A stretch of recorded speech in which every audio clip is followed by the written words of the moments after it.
Hello, I'm James Rivera, and I've been posting a series of videos about my previously published books.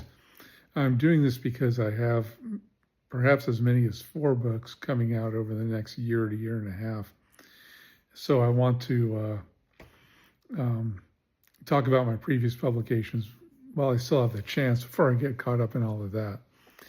My most recently published book is Women in Rock, Women in Romanticism. It's an edited anthology. I'm the editor, of course. It came out, it was published by Routledge in 2023. And it is the most recent collection in the books I have that deal with rock music, popular music, kind of broadly conceived, really, and Romanticism, the 18th and 19th century aesthetic movement. I talk about this in my previous videos, but those first 2 rock and romanticism books, Rock and Romanticism, Blake Wordsworth and Rock, From Dylan to U2 by Lexington Books, and then Rock and Romanticism, Post-Punk, Goth, and Metal as Dark Romanticisms. They were the product of one call for papers that received 50 chapter proposals, 26 completed chapters, and 25 published chapters. And across those 2 collections, I noticed that maybe about 25% of the figures covered were women, either in rock music or in romanticism. So that, we can do better than that.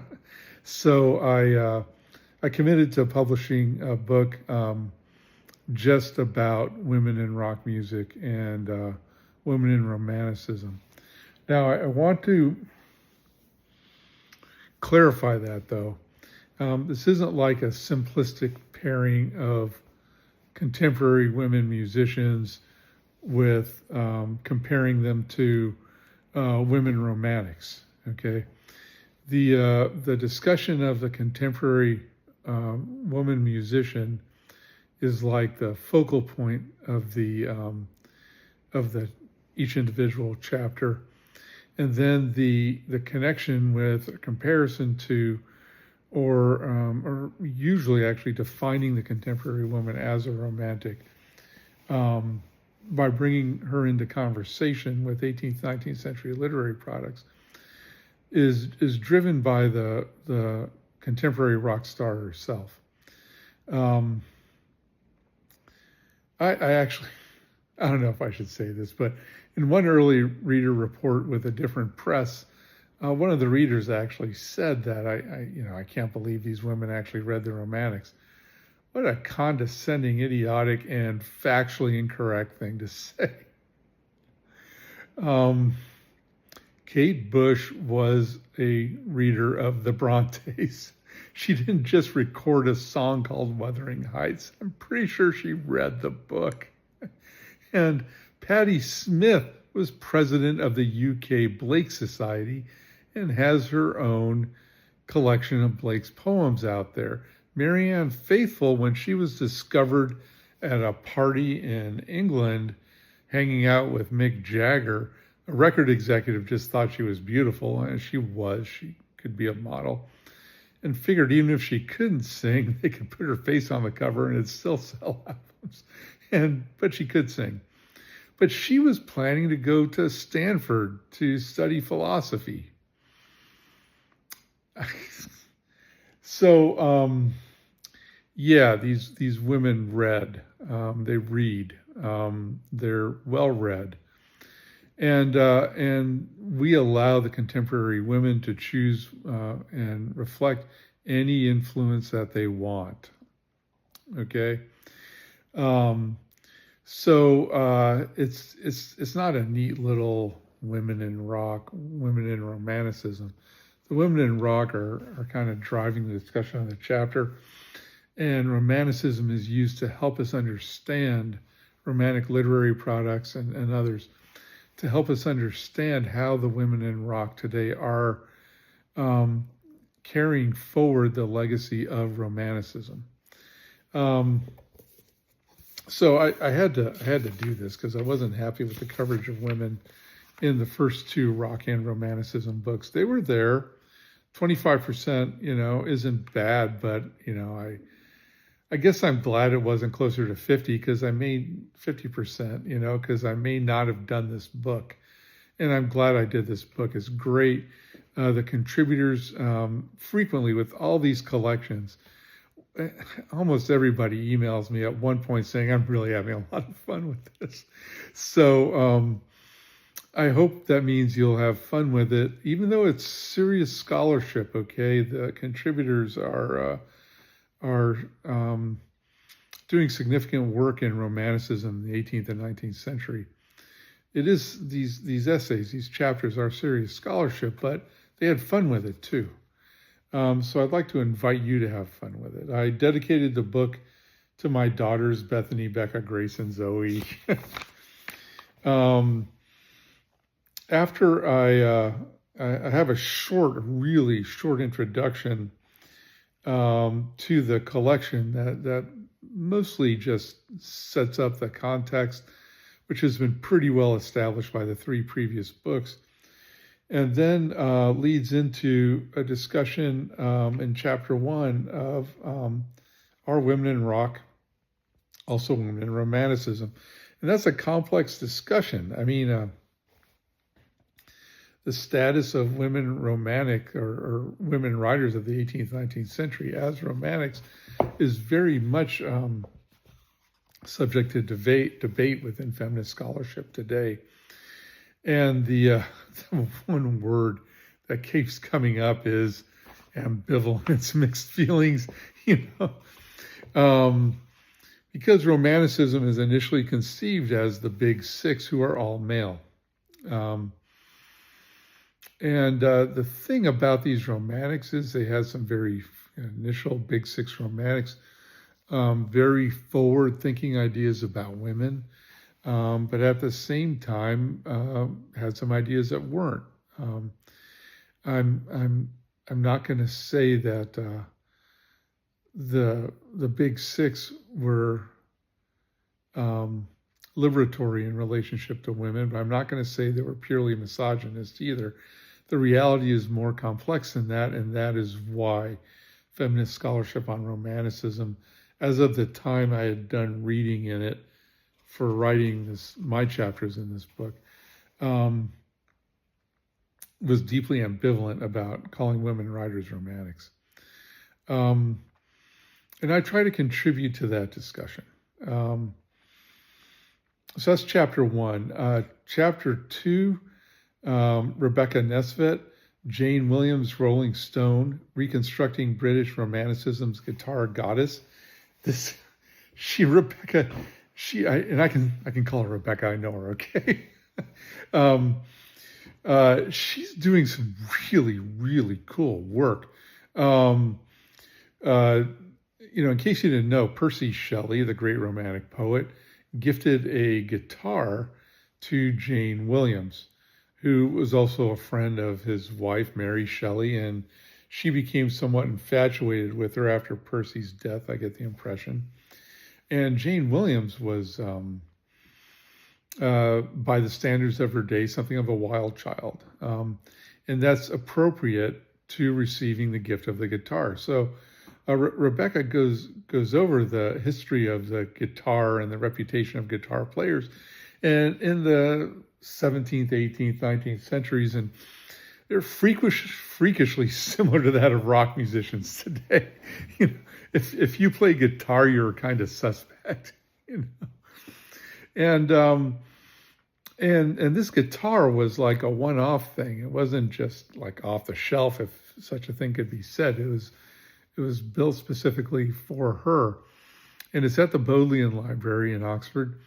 And she went there and took photographs of it, and her partner was a luthier, and they're reconstructing the guitar. So her chapter discusses that reconstruction process, the status of the guitar, Shelley's poem to Jane, and the status of the guitar in 18th, 19th centuries, and how that reflects on rock culture and women in rock today. It's a fascinating chapter, it really is. Sasha Tamar Strelitz, Work Me Lord, Janis Joplin's Cosmic Blues. She talks about, coins the phrase, I believe, electric romanticism is pretty cool. And I learned some things about Joplin that I did not know before reading it. She was committed to an anti-racist stance. She was sympathetic to the Black community, and she loved Black music. Let's see, the next chapter, All Romantics Meet the Same Fate Someday, Joni Mitchell, Blue and Romanticism by Christopher R. Clayson. He's a German romanticist, and he brings German romanticism to bear on an interpretation of Joni Mitchell's album Blue, which is widely regarded by critics as being one of the great albums of the 1970s. And for good reason, it's really something. Alicia Carpenter contributed There is No Pure Evil, Nor Pure Good, Only Purity, William Blake's and Patti Smith's Art as Opposition to Societal Boundaries. And as you can tell from my previous comments already, those two figures certainly belong together. And Carpenter sheds light on both of them by writing about them together. Diana Edelman's A Woman with an Attitude, Male and Female Gothic, and Susie and the Banshees. And again, Susie Sue's personal history it's rough, it's hard, it's characterized by trauma, and she expresses that and releases it through her art. And Edelman's, and I'm friends with her too. I should call her Diana. I hope it's okay. Brings male and female Gothic to bear. There's the scholarship on it, and to help us understand Susie Sue's music. Our Generation, Gender Regeneration and Women in Rock by Linda C. Middleton. I gotta turn to her chapter. I should have planned on doing this and had a bookmark in here.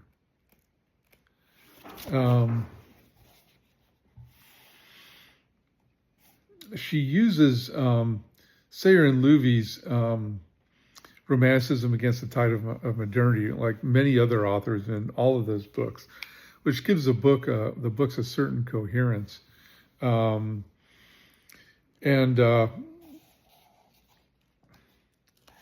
And she's talking about how 1980s and the 1990s,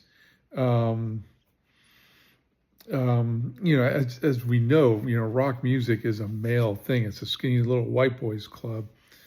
And but in the 80s and the 90s, women musicians really started coming into their own. It's not that there weren't women musicians who were dominant in the industry before, obviously, like Aretha Franklin, Janis Joplin, but this started happening in larger numbers in the 80s and 90s.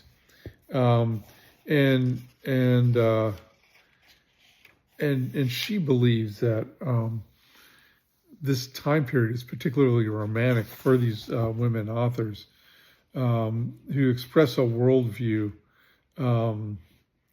that's consistent with Romanticism and embedded in a history that's similar to theirs. She talks about Mary Wollstonecraft and the French Revolution. And then she talks about Alanis Morissette and the Indigo Girls and Natalie Merchant. So it's a really cool chapter. Laughing with a Mouth of Blood, St. Vincent's Gothic Grotesque by Sherry Truffin contributes another Gothic chapter to this collection. And Sherry, and again, she's a friend of mine. And I'm grateful for the support of my friends. Let me tell you, by contributing their great work to this collection.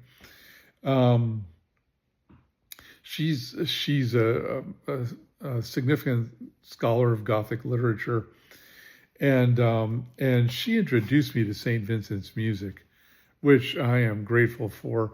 And St. Vincent, Annie Clark, is notable not just as a woman in rock, but as a woman guitarist, a lead electric guitar player. And she has some things to say about playing guitar as a woman, like the electric guitar is designed for male bodies. So she has to redesign her guitars to fit her body and so on. And the next and final chapter is Kirsten Zemke's I Can't Believe We Made It, Romanticism and Afro-Presentism in Works of African-American Women, Hip-Hop, and R&B Artists. And that covers Beyonce. Hold on.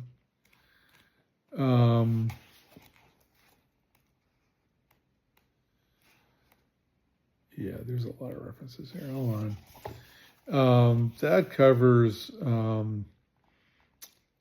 Beyonce, Missy Elliott, and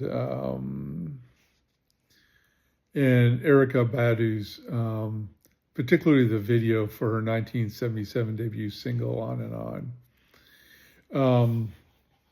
This is hard to read because she is justifiably very critical of Romanticism as a racist and misogynist movement. And I want to, rush to the defense of some of these romantics. I mean, obviously Blake criticized misogyny and racism in Visions of the Daughters of Albion, particularly by addressing slavery in America.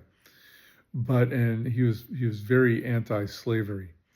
But at the same time, I don't want to argue with her because those elements are there and need to be critiqued. And especially in a chapter that focuses on 3 very significant Black women artists. So that's a collection, Women in Rock, Women in Romanticism. My own chapter, chapter 1, it deeply relies on German Romantic philosophy. I start with Hoffmann's review of Beethoven's Fifth, which many people believe, including me, was the inauguration of Romanticism in music, because it just blew his mind. And he may have never heard it performed. He may have just read it on the score and heard it in his head, or performed it for himself on the piano. But it blew his mind. He was over the top. And I establish a list of characteristics of musical romanticism, and then turn to Schopenhauer's The World as Will and Representation, and I find those same characteristics being applied to music. And Schopenhauer is particularly important because he accords music a special place in his philosophy. It has a special ontological status. So what Schopenhauer does is overturn the entire Western tradition, which asserts since Plato that reason is what human beings have in common with the God or the gods. And he says, no, it's not that, it's will. And this will is just purely and blindly just spitting stuff out, including reason and including ideal forms that it projects through to create the world that we live in.